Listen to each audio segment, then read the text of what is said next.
할렐루야. 오늘 또 참으로 좋은 날입니다. 오늘은 8월 17일 목요일입니다. 오늘 또 큐티하시는 모든 분들에게 하나님의 은혜가 풍성하게 함께 하시기를 축복합니다. 오늘은 로마서 14장 1절에서 12절 말씀을 통해서 형제를 비판하지 말라, 형제를 비판하지 말라 라는 제목으로 함께 묵상해 보도록 하겠습니다. 먼저 본문을 함께 보도록 하겠습니다. 음성으로 듣기를 원하시는 분은 아래 주소를 클릭해 주시기를 바랍니다. 14장 1절, 믿음이 연약한 자를 너희가 받되 그의 의견을 비판하지 말라. 2절, 어떤 사람은 모든 것을 먹을 만한 믿음이 있고 믿음이 연약한 자는 채소만 먹느니라. 3절, 먹는 자는 먹지 않는 자를 업신여기지 말고 먹지 않는 자는 먹는 자를 비판하지 말라. 이는 하나님이 그를 받으셨음이라. 4절, 남의 하인을 비판하는 너는 누구냐? 그가 서 있는 것이나 넘어지는 것이 자기 주인에게 있음에 그가 세움을 받으리니 이는 그를 세우시는 권능이 주께 있음이라. 5절, 어떤 사람은 이 날을 전날보다 낮게 여기고 어떤 사람은 모든 날을 같게 여기나니 각각 자기 마음으로 확정할지니라.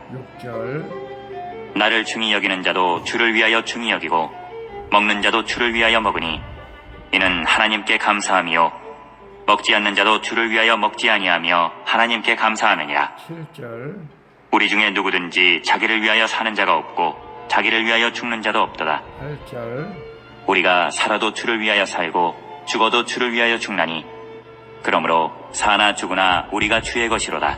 9절, 이를 위하여 그리스도께서 죽었다가 다시 살아나셨으니 곧 죽은 자와 산 자의 주가 되려 하심이라. 10절, 내가 어찌하여 내 형제를 비판하느냐? 어찌하여 내 형제를 업신여기느냐? 우리가 다 하나님의 심판대 앞에 서리라.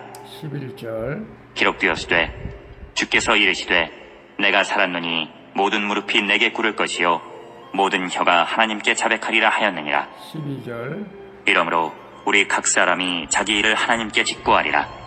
아멘. 12절까지만 봤습니다. 본문 요약은 이렇습니다. 우리가 믿음이 연약한 자를 받되 그의 의견을 비판하지 말아야 한다고 말합니다. 이는 하나님이 그를 받으셨기 때문이라고 말합니다. 그리고 서 있는 것이나 넘어지는 것이 자기 주인에게 있는 것처럼 우리도 사나 죽으나 주님의 것이라고 말합니다. 그러므로 우리가 다 하나님의 심판대 앞에 서서 자기 일을 하나님께 직고할 것이므로 서로 비판하면 안 된다고 말씀하시는 내용입니다. 질문과 묵상하기 1. 공동체에서 내 믿음의 잣대로 다른 일을 업신여기거나 비판하지는 않습니까? 하나님이 받으신 성도를 비난하지 않고 받아들이고자 어떻게 하겠습니까? 1절, 3절. 믿음이 연약한 자를 너희가 받되 그의 의견을 비판하지 말라. 3절. 먹는 자는 먹지 않는 자를 업신여기지 말고 먹지 않는 자는 먹는 자를 비판하지 말라. 이는 하나님이 그를 받으셨음이니라. 아멘. 이방인 성도들은 그리스도가 오셔서 모세 율법의 계명들을 끝내셨음을 알고 모든 것을 먹었지만 유대인 성도들은 특정한 율법의 요구들에 매여 출처가 불분명하고 분명한 고기를 먹지 않고 채소만 먹었던 것이죠. 그래서 그들은 먹는 자는 먹지 않는 자를 업신여겼고 먹지 않는 자는 먹는 자를 비판했던 것입니다. 이렇게 우리는 내 신앙 기준으로 다른 이의 믿음을 비판해서는 안 된다는 것이죠. 그저 내가 할 일은 비판을 그치고 서로를 공동체의 사랑과 교제 속으로 받아들이는 것이 중요한 것이죠. 그래서 공동체에서 내 믿음의 잣대로 다른 일을 업신여기거나 비판하지는 않습니까?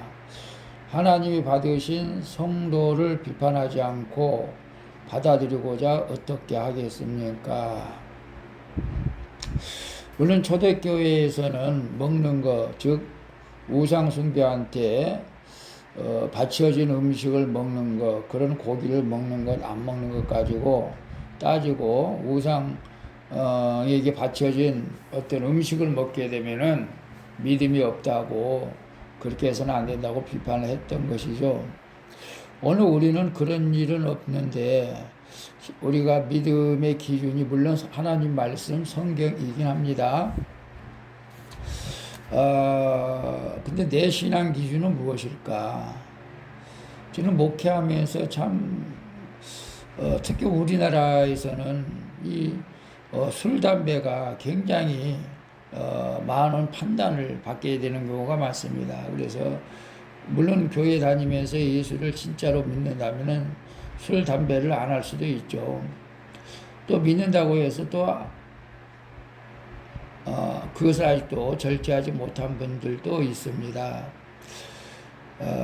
지나치게 많이 먹고 실수해서 그런 것은 문제가 되겠지만은 어쨌거나 모든 것을 우리가 판단하지 않는 것은 중요한 거죠. 그러나 세상에 윤리적으로 나쁜 것, 도박이나 어떤 나쁜 일을 했을 때는 또 우리가 권면을 해줄 필요는 있죠. 그러나 우리가 신앙생활을 하는 데 있어서 상대방을 내 신앙의 기준으로 판단하지 않아야 한다는 것이 하나님의 뜻이라는 사실을 우리는 기억해야 되고, 남을 판단하고 비판하기보다는 그들을 위해서 기도해 주면 좋겠습니다. 2번 봅니다. 내가 다른 성도를 비판해서 그를 세워줄 수 있다고 착각하지는 않습니까? 나는 주를 위하여 하나님께 감사함으로 행하는 다른 성도 행위를 인정해 줍니까? 4절 6절 봅니다. 4절 6절을 보게 되면 4절, 남의 하인을 비판하는 너는 누구냐? 그가 서 있는 것이나 넘어지는 것이 자기 주인에게 있음에 그가 시험을 받으리니 이는 그를 세우시는 권능이 주께 있음이라. 6절, 나를 중히 여기는 자도 주를 위하여 중히 여기고 먹는 자도 주를 위하여 먹으니 이는 하나님께 감사하며 먹지 않는 자도 주를 위하여 먹지 아니하며 하나님께 감사하느니라. 공동체에서 다른 성도를 비판하는 것은 월권이죠. 왜냐하면 그것이 남의 하인을 비판하는 것이기 때문에 그렇다는 것입니다. 다른 성도가 서거나 넘어지는 것은 모두 그 주인에게 있는 것이죠. 다시 말하면 하나님께 있다는 것입니다. 그의 주인이 바로 나의 주인이신 예수님이신 것이죠. 또한 무엇을 먹거나 무슨 날을 지키거나 하는 문제는 각자 자기 마음에 정한 대로 하면 되는데, 중요한 것은 자기를 위하여 하지 않고 주를 위하여 하는 것입니다. 다시 말씀드립니다. 중요한 것은 자기를 위하여 하지 않고 주를 위하여 하는 것입니다. 먹든지 마시든지 내가 주의 것임을 알고 주를 위해 하는 것은 하나님이 기쁘시게 받으신다는 것이죠. 그래서 내가 다른 성도를 비판해서 그를 세워줄 수 있다고 착각하지는 않습니까? 우리가 다른 사람들이 내 신앙 기준으로 말씀대로 행하지 않고 판단하고 말할 때 상대방이 시험 들 수가 있죠. 그들이 세워지는 것이 아니고 도리어 시험 들 때가 있어요. 우리 성도 중에 지체장애자가 있는데 정말 핸드폰을 너무 요금을 많은 것을 가장 비싼 걸로 해서 이게 잘못됐다고 싼 걸로 고치라고 했는데, 바꾸라고 했는데 바꿨는지는 모르겠어요. 말로는 바꿨다고 그러는데 다시 한번 확인해 볼 필요가 있는데 너무나 비싼 요금을 내고 억울하게 하는 것은 부당해서 참 조심스럽게 접근을 하고 있습니다. 왜 그렇게 비싼 걸 했냐고 하면은 또 그도 시험 들 수 있기 때문에 그렇죠. 나는 주를 위하여 하나님께 감사함으로 행하는 다른 성도의 행위를 인정해 줍니까? 그래서 지체 장애자라 할지라도 그들은 어느 정도 인정해 주고 있습니다. 그러다 보니까 또 답답한 면도 없지 않아 있습니다. 사실은. 그러나 우리가 감사함으로 다른 성도들의 행위를 인정해 주는 것이 성도로서 또 목회자로서 마땅한 도리라는 것을 생각해 봅니다. 3번 봅니다. 마지막 날 하나님의 심판대 앞에서 우리 각 사람이 하나님께 직고할 것을 압니까? 그것을 기억함으로 내가 그쳐야 할 형제 비판이나 업신여김은 무엇입니까? 10절, 12절, 10절. 네가 어찌하여 네 형제를 비판하느냐? 어찌하여 네 형제를 업신여기느냐? 우리가 다 하나님의 심판대 앞에 서리라. 12절. 이러므로 우리 각 사람이 자기 일을 하나님께 직고하리라. 믿음이 연약한 자와 강한 자 모두 나의 형제들이죠. 따라서 다른 성도를 비판하는 것은 하나님 앞에서 자기 자리를 모르는 것이며 경계를 넘는 것입니다. 형제를 비판하지 않으려면 우리가 다 하나님의 심판대 앞에 설 것임을 알아야 하는 것이죠. 마지막 날에 우리는 모두 살아계신 하나님 앞에 무릎을 꿇고 자신의 죄를 자백할 것입니다. 그러므로 우리는 내 형제를 비판하거나 업신여기면 안 되는 것이죠. 그를 판단할 뿐만 아니라 나를 판단할 분은 오직 하나님이라는 사실을 기억하시면 좋을 것 같습니다. 그래서 마지막 날 하나님의 심판대 앞에서 우리 각 사람이 하나님께 직고할 것을 믿습니까? 아멘이죠. 예, 우리도 언젠가는 하나님 앞에 우리의 모든 죄를 낱낱이 직고하게 될 것입니다. 그것을 기억함으로 내가 져야 할 형제 비판이나 업신여김은 무엇입니까? 오늘 또 큐티하면서 내 스스로를 또 반성하며 회개합니다. 참 우리 아까도 얘기했지만 지체장애자가 핸드폰은 최고급으로 사가지고 또 요금은 또 많은 것을 쓰고 있을 때 참 답답했습니다. 왜 그러냐고 혼을 내주고 싶은 마음도 있었지만은 조용하게 이제 요금제만 좀 바꾸라고 권면을 했는데요. 모든 사람들에게 아직도 자기가 업신여김을 당하지 않으려고 더 이렇게 꾸미고 있는 것을 봅니다. 돈이 많아서 그런 것도 아니고 생활 수급자로서 살아가는데 안타깝죠. 그러나 이 모든 사람들을 우리가 지혜롭게 대해서 판단하지 말고 이미 판단을 제가 했던 것을 회개합니다마는 또 바른 길로 인도해 줄 필요는 있는 것이죠. 목회자로서 우리가 참 살아가는 것이 참 어쩔 때는 어렵습니다. 성도들을 대할 때가 어떻게 하면 내가 또 판단해 버리는 경우가 되기 때문에 우리 이런 부분에 대해서 오늘 우리 스스로 잘 깨달으면서 판단하기보다 오히려 조용히 권면하면서 사랑으로 우리가 대화해 주면 좋을 것 같습니다.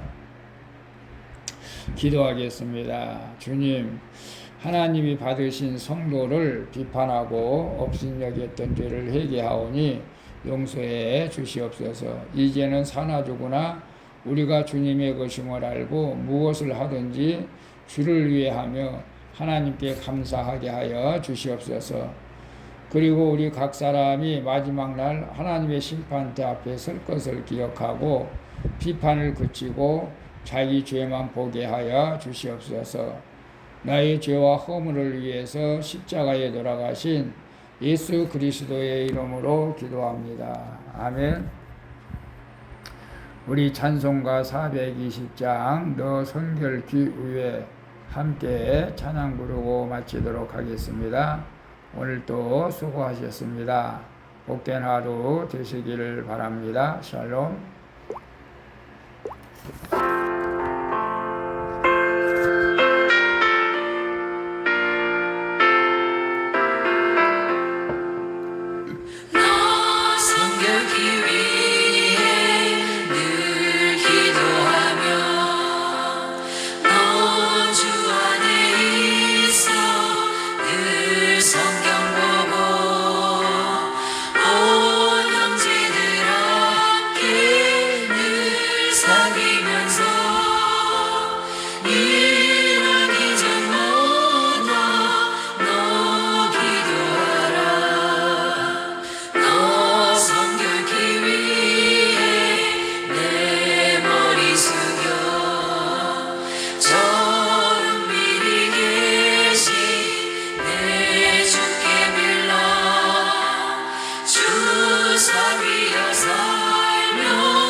기준으로